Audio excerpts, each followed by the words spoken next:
Vamos lá, pessoal, mais uma questão do curso Questões em Cardiologia, curso preparatório para a prova de especialista em cardiologia, uma questão de 2009 sobre doença arterial coronariana.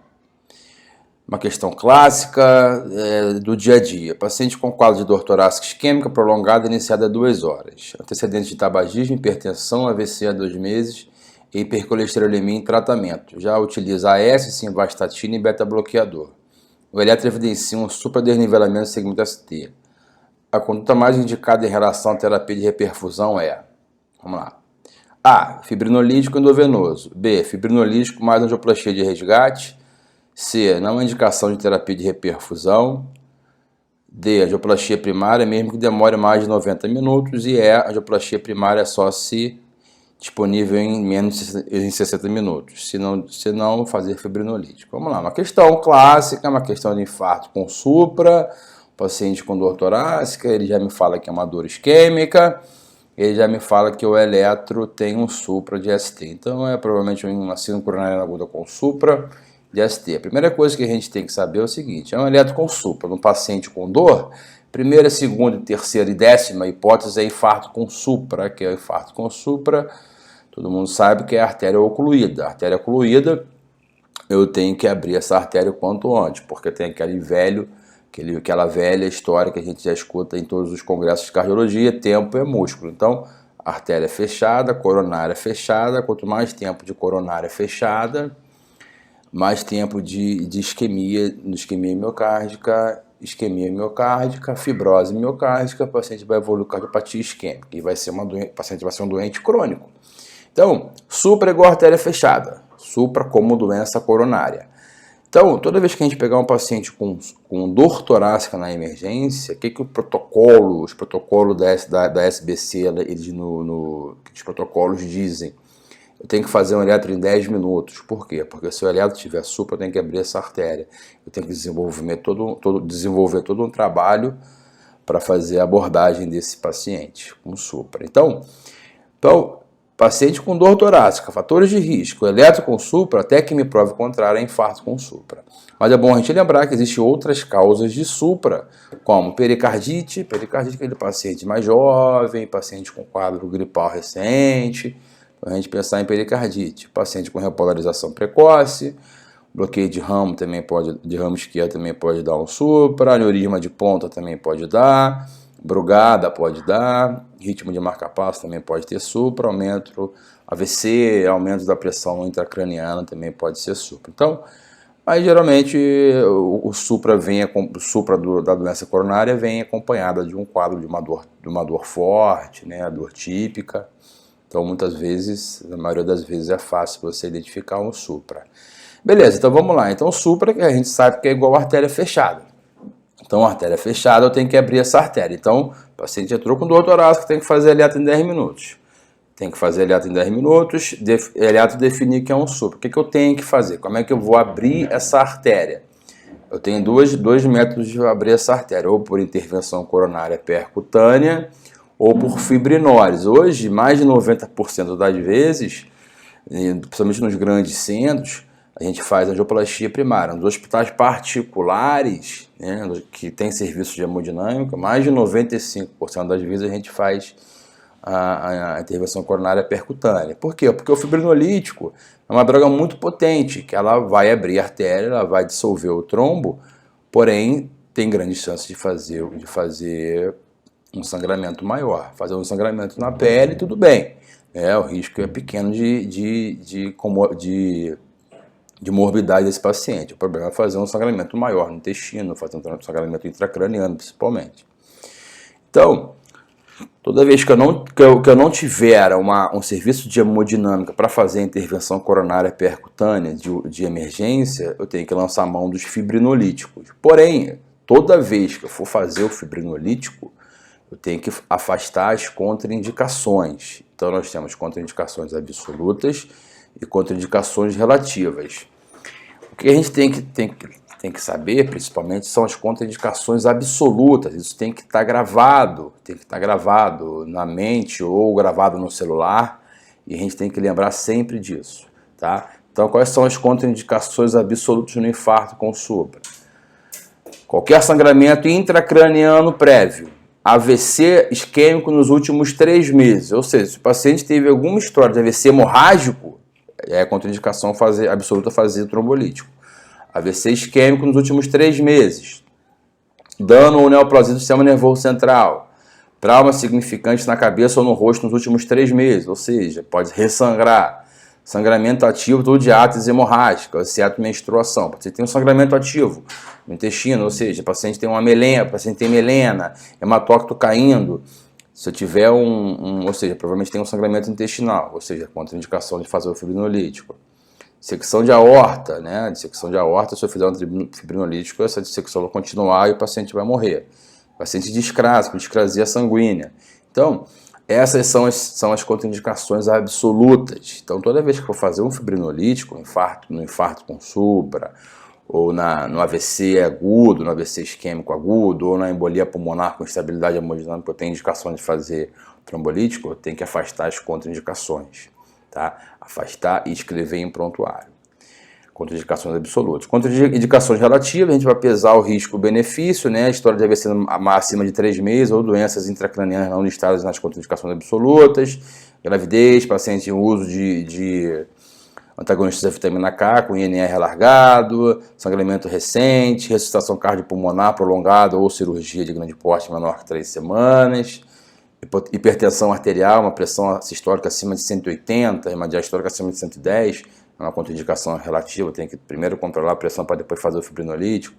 Ponsuar não compressível, história de hipertensão crônica importante e não controlada, úlcera péptica ativa, exposição à streptokinase recente. Então, lembrar disso, contraindicações absolutas. Quais são os agentes que a gente usa hoje em dia? Hoje em dia a gente usa mais o alteplase, que é o RTPA, e o tenecteplase. O tenecteplase é a droga mais fácil de ser usada, que é apenas um bolo de acordo com o peso. O alteplase, acho que hoje em dia é a droga mais usada atualmente. A gente faz um bolo inicial de 15 mg e depois faz uma infusão em 60 minutos. Tá? Então essas duas drogas, o alteplase e o tenecteplase, são as drogas mais usadas hoje em dia. A streptokinase é uma droga mais antiga, dá muita hipotensão. Então, hoje em dia, ela está em segundo plano. Então, mas se tiver só a streptokinase, pode ser feita a streptokinase. Mas hoje a gente faz a tenecteplase e o alteplase. Tá? Lembrar que o paciente tem que ser anticoagulado também. Então, a gente faz. O paciente faz com supra, a gente faz antiagregação, anticoagulação. Se não tiver indicação, e se não tiver serviço de hemodinâmica próximo ou no hospital, faz o fibrinolítico. Então faz antiagregação, anticoagulação com heparina, baixo peso ou não fracionada, e o fibrinolítico, no caso da ausência do serviço de hemodinâmica. Beleza, então vamos lá. Quais são as indicações, estratégias de revascularização de acordo com a diretriz brasileira da Sociedade Brasileira de Cardiologia de 2015? Paciente com infarto com supra ou bloqueio de ramo esquerdo, menor que 12 horas, classe 1A, eu tenho que revascularizar, intervenção coronária percutânea ou fibrinólise. Paciente com diagnóstico de AM com sintomas iniciados entre 12 e 24 horas. Então, a indicação classe 1A é infarto em paciente com dor torácica, eletro tem um infarto com supra, menos de 12 horas. Ele não tem dúvida, eu tenho que revascularizar esse paciente. Paciente com diagnóstico iniciado entre 12 e 24 horas, evidência de isquemia médica persistente ou instabilidade hemodinâmica. O paciente que teve dor há mais de 12 horas, entre 12 e 24 horas, mas mantém a dor no peito e está com instabilidade hemodinâmica, eu tenho que abrir essa artéria, ou por fibrinólise ou por intervenção coronária percutânea. Paciente com classe 1B também, paciente com infarto com supra, disfunção ventricular esquerda grave, choque cardiogênico, independente do início dos sintomas. Ou seja, o paciente está infarto com supra, está instável, tem que abrir essa artéria. Provavelmente essa instabilidade é pela artéria fechada. Classe 2A a nível de evidência B, intervenção coronária percutânea primária, pode ser considerado em pacientes com apresentação tardia, 12 a 24 após o início dos sintomas. Então, classe 1C, paciente com infarto com supra com 12 a 24 horas e instabilidade hemodinâmica ou dor persistente.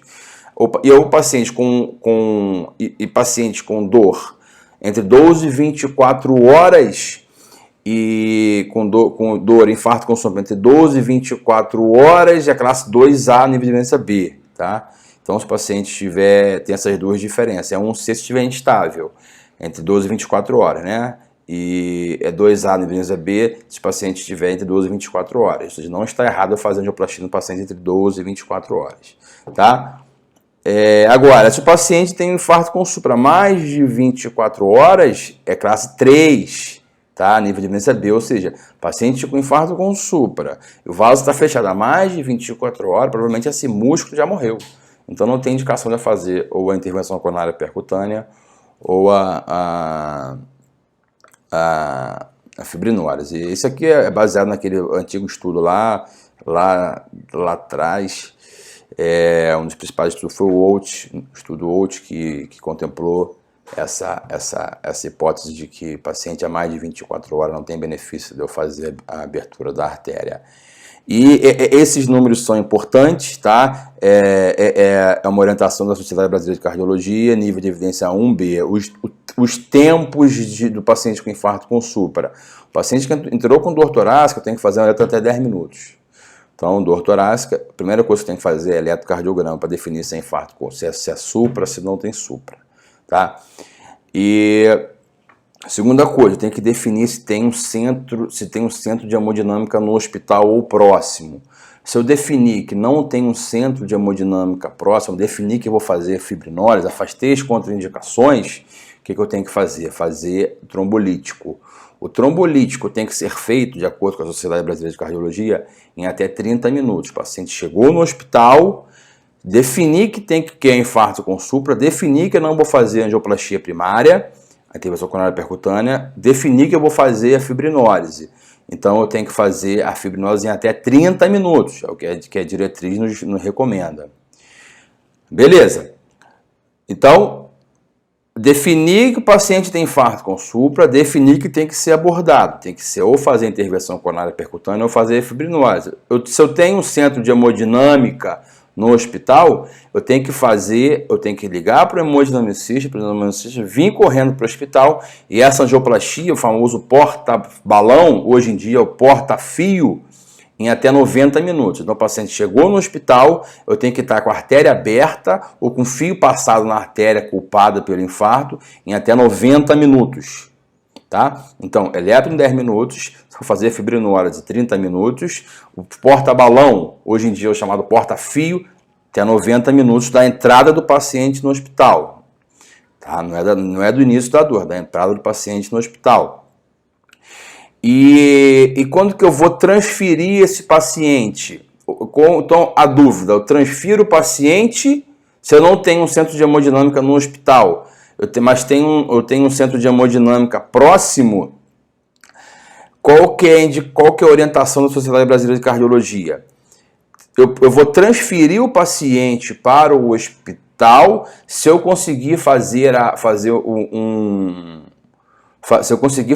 um porta-fio em até 120 minutos. Ou seja, eu transferi o paciente para um outro hospital de acordo que eu faça um porta-fio em até 120 minutos, então eu transfiro. Agora, se eu tenho um paciente, não tenho um centro de hemodinâmica no hospital, eu tenho que transferir esse paciente para fazer uma intervenção coronária percutânea. Numa cidade a 3 horas de distância, eu tenho que fazer fibrinólise, porque vai passar dos 120 minutos. Tá? Então, vamos lá. Tempos. Eletro, 10 minutos. Porta-agulha, que a gente fala, porta-contato, porta-agulha, que é o tempo de o paciente entrar no hospital e eu fazer fibrinólise, 30 minutos. Porta-balão com centro de hemodinâmica no hospital, 90 minutos. Porta-balão com transferência do paciente, 120 minutos. Tá? Se passar desses tempos, eu tenho que fazer fibrinólise. Tá bom? Vamos lá, então vamos para a nossa questão. Paciente com infarto com supra, essas comorbidades, vamos lá. A, fibrinolítico venoso. B, fibrinolítico mais angioplastia de resgate. C, não há indicação de terapia de reperfusão. Claro que há, né? Porque o paciente está com dor, e supra, eu tenho que abrir essa artéria. Angioplastia primária mesmo que demore mais de 90 minutos, angioplastia primária só se disponível em 60 minutos, se não, fazer fibrinolítico. Então vamos lá. Primeira coisa que eu tenho que fazer, se eu for fazer o fibrinolítico, eu tenho que afastar as contraindicações. O paciente tem uma contraindicação, AVC há 2 meses, AVC há 2 meses. Ou seja, é contraindicação absoluta o paciente com AVC isquêmico há menos de 3 meses. O paciente teve um AVC há 2 meses. Então, já é uma contraindicação absoluta fazer fibrinólise, tá? Então, fazer fibrinólise, há essa contraindicação absoluta, então tem que fazer intervenção coronária percutânea. Então, fibrinolítico endovenoso está afastado por conta da contraindicação absoluta. Fibrinolítico mais angioplastia está afastada, não há indicação de terapia de reperfusão, tá errado, porque o paciente está com infarto com supra. Angioplastia primária mesmo que demora mais de 90 minutos, angioplastia primária só se disponível em menos de 60 minutos, se não fazer fibrinolítico.